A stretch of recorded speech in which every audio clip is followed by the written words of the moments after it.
Message de réconfort et d'espoir aux Nandais partout dans le monde et cri de détresse. Mes chers frères et sœurs Nandais, à ce moment dont nous sommes victimes de massacres et destruction de notre économie, nos ennemis ont déjà décidé de nous attaquer depuis 2014 jusqu'à ce jour à 2023. Voilà 10 ans environ de souffrance, pourtant sans motif valable. Ils ont réussi à massacrer environ 10 000 membres de notre ethnie Nandais, sans compter les disparus. Violer des femmes, affaiblir notre économie, à bloquer l'accès à nos champs et marchés, à calciner nos boutiques et véhicules et veulent nous rendre pauvres comme eux. Tout simplement parce que nous avons toujours refusé de signer des alliances avec eux, surtout le refus d'épouser leurs hirondelles.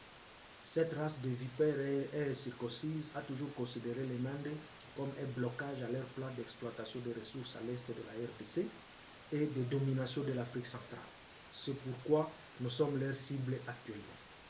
Voilà la faute des Nandais, chers frères congolais, africains et habitants d'autres continents.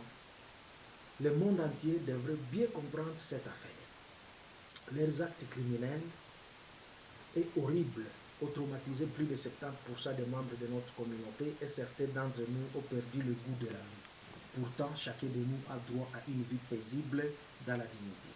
C'est pourquoi, ayant compris cette douleur que les Nandais traversent actuellement, douleur que je partage avec vous, mes frères, attaquez l'un de vos dignes fils, je vous adresse ces 3 messages.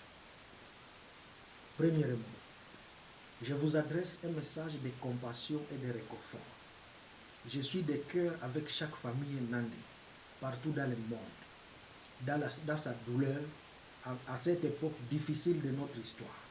Que le beau Dieu réconforte vos cœurs et redonne espoir à chaque âme d'entre nous. Deuxièmement, je vous rappelle que ce n'est pas la première guerre que nous traversons. C'est la 5e guerre de notre histoire récente.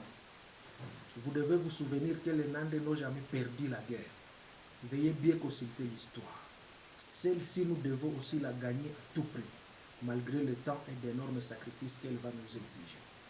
De façon concrète, je propose que chacun de nous pose un acte patriotique par jour ou par semaine ou plus tard pour lutter contre cette menace de génocide qui pèse sur nos têtes. Finir toute une semaine sans rien faire contre ces carnages, c'est une lâcheté. Rassurez-vous que chaque semaine, vous avez mené une action qui contribue soit à dénoncer ces massacres à travers le monde, décourager les collabos, repérer les égorgeurs, alerter et les freiner à tout prix. Mettre la pression sur les décideurs à chaque escalier du pouvoir. Soyons imaginatifs et plus innovants pour trouver de voies et moyens afin de nous débarrasser de ces fantômes égorgeurs faussement qualifiés d'ADF. C'est assez, chers frères Nandais. Mon troisième et dernier message est que je remercie tous ceux qui sont en train de défendre notre communauté, d'une manière ou d'une autre.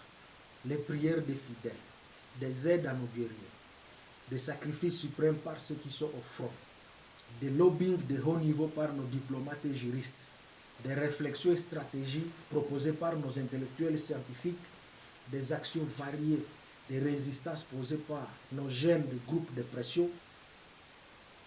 Je vous remercie, vous tous. Je remercie également mes collègues leaders politiques, religieux et tous les autres leaders communautaires aux démarches multiples que vous êtes en train de faire pour stopper net cette boucherie humaine. Allons en avant. Unissons-nous encore plus fort. La victoire est proche. Laissons de côté nos petits conflits internes qui nous diviseraient inutilement pour gaspiller notre énergie. Concentrons-nous sur l'essentiel, la résistance farouche contre cette bête noire qui est dans nos murs et qui fauche nos vies à Beni, Butembo, Lubero, Ituri, Goma et partout ailleurs. Enfin, je remercie également toutes les personnes des autres tribus et ethnies qui sont de cœur avec nous les Nandais à ce moment difficile. Je profite également pour rappeler toutes les autres tribus et ethnies de la RDC que les Nandais sont parmi les ethnies qui ont toujours freiné la balkanisation de la RDC. Sinon, l'ennemi aurait déjà atteint son objectif depuis longtemps. Mais grâce à la résistance des Nandais, que je qualifie des Ukrainiens africains, ces méchants sans état d'âme n'ont jamais réussi à morceler le pays et n'y parviendront jamais. Comme les Ukrainiens sont soutenus par la communauté internationale, de la même façon, J'appelle les autres tribus et ethnies de la RDC à venir soutenir la résistance de Nande contre ses envahisseurs étrangers, jaloux de notre prospérité commune. Pour finir, mes frères et sœurs, la nuit finit toujours par céder la place à la journée. Ces petits moments difficiles que nous sommes en train de traverser préparent de longs moments de bonheur devant nous. Ces épisodes sombres sont en train de nous préparer, dans la douleur bien sûr, à une mission noble sous peu.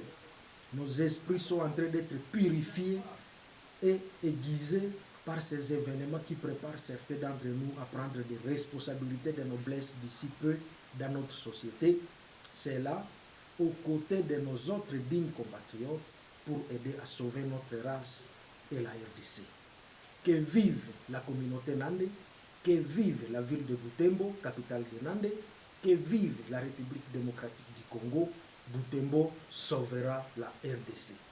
Ndaliko Siloasi Dani.